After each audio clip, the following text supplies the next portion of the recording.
Hello friends, మా close friend Teenmar Mallanna నాకు చాలా దగ్గర ఫ్రెండ్. ఈయన ఒక కామెంట్ చేసిండు. నేను చాలా బాధపడుతూ ఈ వీడియో చేస్తున్నా. ఆయన చేసిన కామెంట్ నేను చెప్పాను, మీరు వినండి. ఎందుకు పాపం మా ఓన్కి ఇంత బాధ వచ్చిందో అర్థమైతే లేదు. వినండి ఒకసారి.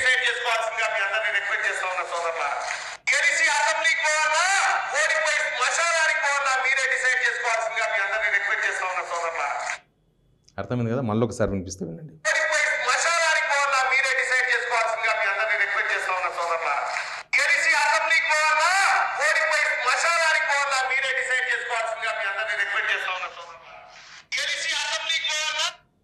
ఏమంటున్నా అంటే, గెలిచి ఆయన graduate quota Nalgonda, Khammam, Warangal graduate quota MLC ఎలక్షన్స్లో కాంగ్రెస్ అభ్యర్థిగా పోటీ చేస్తున్నారు తీన్మార్ మల్లన్న. మొత్తం 52 మంది అభ్యర్థులు ఉన్నారు. బీఆర్ఎస్ నుంచి రాకేష్ రెడ్డి ఉన్నారు, బీజేపీ నుంచి ప్రేమద్ రెడ్డి గారు ఉన్నారు, ఇంకా మిగతా అశోక్ సార్, తర్వాత బక్కా జడ్సన్ అన్న, ఇంకా ఇంకా చాలామంది ఉన్నారు. ఇట్లా 52 మంది ఉన్నారు. మొత్తం అందరూ చదువుకున్న వాళ్ళే, గ్రాడ్యుయేట్ మేధావులే. పోటీ చేసిన వాళ్ళందరూ కూడా మేధావులే, మనం అంతే అనుకోవాలి. అయితే మా ఫ్రెండు తీన్మార్ మల్లన్న ఇచ్చిన కామెంట్ ఏంటంటే, నన్ను గెలిపించి అసెంబ్లీకి పంపిస్తారా, శ్మశానానికి పంపిస్తారా అని అంటున్నాడు. పాపం మా ఓన్కి ఇంత కష్టం వచ్చింది, శ్మశానానికి పంపిస్తారా అని మాట్లాడుతూ నేనే కామెంట్ చేయను. కాకపోతే వాని బాధను మాత్రం నేను అర్థం చేసుకోగలను. ఎలక్షన్స్లో గెలుపు ఓటములు కామన్. చాలామంది పెద్ద పెద్ద మేధావులు, పెద్ద పెద్ద రాష్ట్రాన్ని పాలించిన వాళ్ళు, ఎన్టీఆర్ లాంటి వాడే ఓడిపోయిండు కల్లకుర్తిలో. ఇందిరాగాంధీ లాంటి వారు ఓడిపోయినారు. ఓడిపోతే శ్మశానానికి ఏం పోలే కదా, మళ్ళీ గెలవడానికి ప్రయత్నం చేస్తుంటారు. అయితే నేను ఆయన మీద ఏం కామెంట్ చేయదలుచుకోలేదు. బట్ అది రాజకీయాలలో మంచిది కాదు. అంతకుముందు పాడి కౌశిక్ రెడ్డి ఆ కామెంట్ చేసిండు. పాడి కౌశిక్ రెడ్డి ఎవరైనా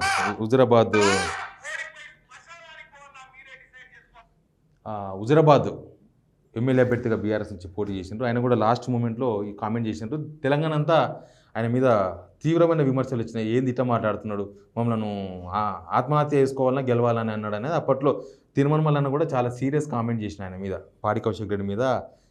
దీనికన్నా చచ్చిపోవడం బెటరు, ఓట్లు అడుక్కోవడం ఇది పద్ధత అని కూడా మాట్లాడినారు. కాకపోతే ఆ వీడియో డిలీట్ చేసిర్రు, వాళ్ళ ఛానల్లో లేదు. నిన్నమన్నర దాకా ఉన్నది కానీ ఇప్పుడు లేదు, తీసేసిండ్రు ఆ వీడియో. దొరికినప్పుడు నేను దాన్ని ప్లే చేస్తే ఏమన్నాను అనేది. కాకపోతే దీని మీద నెటిజన్స్ ఏమంటున్నారు, ఎందుకంటే మేధావులందరూ కూడా మనకు తెలుసు కదా, ట్విట్టర్ ఎక్స్లోనే ఉంటారు. మేధావులు అంటే అందరూ దానిలోనే ఉంటారు. దానిలో ఏం కామెంట్ చేసిండు పాపం ఆయన మీద. ఎందుకంటే మా ఫ్రెండ్ మీద కామెంట్ చేసినప్పుడు నేను అవి చదివి వినిపిస్తాను. నేనేం కామెంట్ చేయదలుచుకోలే. బట్ మా ఫ్రెండు అట్లా శ్మశానానికి పోసిన అవసరం లేదు, వాడు హ్యాపీగా ఉండాలి. ఎలక్షన్స్లో గెలుపోవటంలో కామన్ అని చెప్పినా కదా. కానీ ఆయన మీద వచ్చిన కామెంట్స్ సానుభూతి ఏమైనా వచ్చిందా? ఆయన కామెంట్ చేస్తే ఏం కామెంట్ చేసినారు అంటే, పాపం వాడికి నిద్ర పట్టించేటట్టు లేరుగా మీరు అని ఒకటి పెట్టిండ్రు. ఓ మధ్యలో మేము కూడా కనిపిస్తుంది, బ్రహ్మానందం నవ్వుతున్న మేము ఒకరు పెట్టిండ్రు. పాపం మా వాడట మాట్లాడితే అట్లా చేస్తున్నారు. గెలిస్తే అసెంబ్లీకి ఎందుకు పోతాడు, మండలి కదా, ఇంకా మళ్ళీ నా అసెంబ్లీ ఫ్లేవర్ నుంచి బయటకు పడినట్లేడు. ఆయన పోటీ చేస్తున్నది ఎమ్మెల్సీ ఎలక్షన్స్, అయితే మండలికి పోతాడు. ఆవేశంతో మాట్లాడాడు అసెంబ్లీని, తెలుసు మనం దానిలో. ఇక ఇండైరెక్ట్గా నన్ను గెలిపించకపోతే ఆత్మహత్య చేసుకుంటా అంటున్నాడు. బ్లాక్మెయిల్ లాగా అనిపిస్తున్నది. అదేదో సినిమాలో ఐ లవ్ యూ చెప్పకపోతే చచ్చిపోతా అన్నట్లు. ఎవరైనా వెంకటేష్ ముష్కం అనేది ఆయన కామెంట్ చేసిండు. ఫేస్బుక్లో ఈ వీడియో పెడితే ఒక శాంతి అంటున్నారు, పెట్టింది ఎవరో. తర్వాత హరిప్రసాద్ కాటికి పో, ఆయన బీఆర్ఎస్ క్యాండిడేట్. ఇది నేను చదవలేను. ఓడిపోయి శ్మశానానికి పో, ఎవరైనా కేజీ నాగరాజ్ గుప్తా, ఇంకెవరో పెట్టిండ్రు. చూడండి, ఇదే ఈయన ఎవరో మరి. ఇంకా తీన్మార్ మల్లన్న కాపీ కొట్టినట్టున్నాడు పాపం. ఈయన పోలింగే పెట్టిండు ఏకంగా. మీరే డిసైడ్ చేయండి, గెలిచి అసెంబ్లీకి పోవాలంటే 1%, ఓడిపోయి శ్మశానానికి పోవాలంటే 99% వచ్చింది. ఎన్ని ఓట్లు వచ్చినాయి? 150 ఓట్లు వచ్చినాయి. ఏకంగా వేసుకొని పోతుర్రు. అదొక వీడియో కనిపించిండు. శ్మశానానికి హ్యాపీగా చచ్చిపోరా, ఏందిరా నాయన మరి మా ఓన్ అట్లా చేస్తారు. కొడుక నిన్నారా, ఇంత తొందరగా ప్రజలు అనవసరంగా నీకు వస్తుంది అనుకోలేదురా. అంత వాళ్ళగా మళ్ళీ నాకు ఒక డౌట్, ఎమ్మెల్సీ గెలిస్తే అసెంబ్లీకి వెళ్తారు కదా, బట్ చూస్ ఆప్షన్స్ టూ రెండో ఆప్షనే ఎంచుకోవాలని చెప్తుండే. ఎవరు? రణధీర్ రెడ్డి మెట్టు అంటే ఎవరు? గడ్డం విక్రమ్. నాకైతే సెకండ్ ఆప్షన్ బాగా నచ్చింది. కౌశిక్ రెడ్డి ఇట్లనే అంటే ఏమన్నావురా అప్పుడు. అవి మనం చదవలేము. భూతది. హ్యాపీ జర్నీ, జల్దీ గుడ్ న్యూస్ రాబోతుంది తెలంగాణకి. చచ్చిపోరా. What is this? Second option బాగుంది. Best option second one. Public పిచ్చోలు అనుకుంటున్నాడో ఏమో. Option 2 please. గరుడ్ అన్నట్టు ఎవరో. గజేంద్ర పాల్, యా మల్లన్నకి ఆప్షన్ 2 బెటర్ వేయలే. ఒక్కడనా మామని ఓదార్చే మెసేజ్ పెట్టలేదు. మరి ఇంత కఠినంగా తయారైనరా నెటిజన్స్? ఇంత కఠినంగానా? ఫస్ట్ ఆప్షన్ ఒక్కడు అంత సెకండ్ ఆప్షన్ మైండ్ దొబ్బిందారా? I totally agree. ఇంకా ఉమాకర్ రెడ్డి అంటే ఇంకా చాలా పెట్టిండు. దరిద్రం పోతుంది, ఇక బూట్స్ పెడుతున్నారు ఏకంగా. ఏంది ఇది మరి? శ్మశానానికే పోవాలి నువ్వు. ఎవరు మంచి తెలంగాణ అని పేరుతో కేసీఆర్ కట్టించిన ఇదేంది వైకుంఠధామం మాత్రం కాదు. వైకుంఠధామం తీసుకుపోద్దంట కేసీఆర్ కట్టించింది కాబట్టి. ఏదో ముద్దులు ఇంకా అదంతా బూతులు మళ్ళీ. సావురా బాబు, ఏంది ఇదంతా? ఇక చూడు, దారి ఓ దేవుడు ఇట్లా తయారైనరు. శ్మశానానికి వెళ్ళు దరిద్రం పోతుందిరా. ఒక్క కామెంట్ అయినా పాజిటివ్గా ఆయన ఎలక్షన్స్లో ఓట్లు వేసేది మేధావులే కదా. గ్రాడ్యుయేట్ కోటా ఎమ్మెల్సీ అంటే డిగ్రీ చదువుకున్న వాళ్ళే, మినిమం డిగ్రీ క్వాలిఫికేషన్ అది ఓటర్స్కు. రిస్క్ ఎందుకు?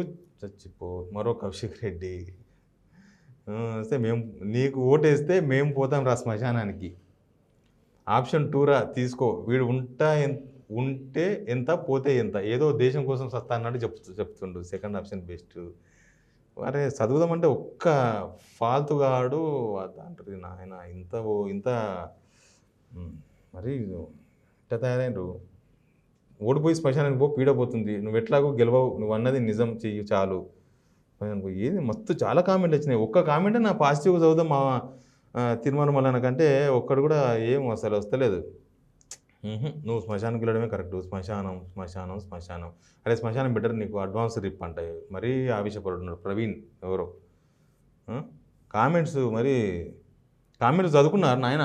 తిరుమల మల్లన్న కామెంట్స్ చదువుకుంటూ పాపం. ఎందుకంటే చదువుకుంటే ఆయనకు అర్థమవుతుంది. మనిషివైనా పశువు అయినా చావు కోరుకోవద్దు, బట్ తనే చనిపోతాను అంటున్నాడు కనుక మనమందరం వెల్కమ్ చేయాలి. Last విస్కి what is this? Go to show more replacing. నేను ఎన్ని చదివినా ఇక వీడియో నిడివిరుతా తప్ప కొత్తగా ఏం లేవు. కొత్తగా అంటే పాజిటివ్గా ఏం లేవు. నువ్వు వద్దర బాబుని వాటి ఏద్దు, నువ్వు గెలవాలి, నువ్వు మండలిలో వాదించాలి అని అసెంబ్లీ అన్నాడు. కానీ శాసన మండలి వాదించాలి అట్లా ఏం లేదు. ఒక్క కామెంట్ లేదు. నేను చూస్తున్నా ఈ మధ్యకాలంలో కొంతమందిని రిక్రూట్ చేస్తున్నట్టున్నాడు. ఇవన్నీ చీప్ పాలిటిక్స్. మనం ఇన్ని సంవత్సరాలు చూస్తూ ఉన్నాం కదా. ఎవడైనా ఆయనకు యాంటీ పోస్ట్ ఏదైనా పెట్టంగానే కింద పాజిటివ్గా ఒకటే పేరుతో ఉంటాయి. 3-4 జమ అయినారు వాళ్ళే. అన్ని డూప్లికేట్ అకౌంట్స్, అవి ఉద్యోగం పెట్టించినట్టున్నాడు. అది కింద వచ్చి జై మల్లన్న అని పెడుతుంటారు. పాపం వాళ్ళు కూడా రెస్పాండ్ కావాలి. ఇంతమంది నెటిజన్స్ మేధావులు ఇంత నెగిటివ్ కామెంట్లు పెట్టిండ్రు. నెగిటివ్ కామెంట్లు అంటే ఆయన ఆప్షన్ అడిగిండు, 1-2 ఆప్షన్ పెట్టిండు. 1 అసెంబ్లీ, 2 శ్మశానం అని పెట్టుకున్నాడు.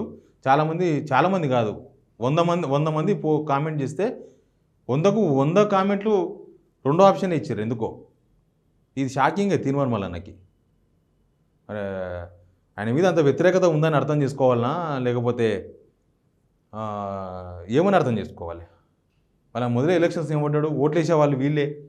ఇప్పుడు అంతా ట్విట్టర్లో ఉన్న వాళ్ళంతా మేధావులే. మామూలు వాళ్ళకి ఏం అర్థం కాదు అది. Let's see. మనం ఏం చేసేది లేదు. జస్ట్ అక్కడ కామెంట్స్ మాత్రమే చదివినిపిద్దాం అనుకున్నా. అవే చదివినా మీరు అర్థం చేసుకోవచ్చు. Please subscribe signal TV.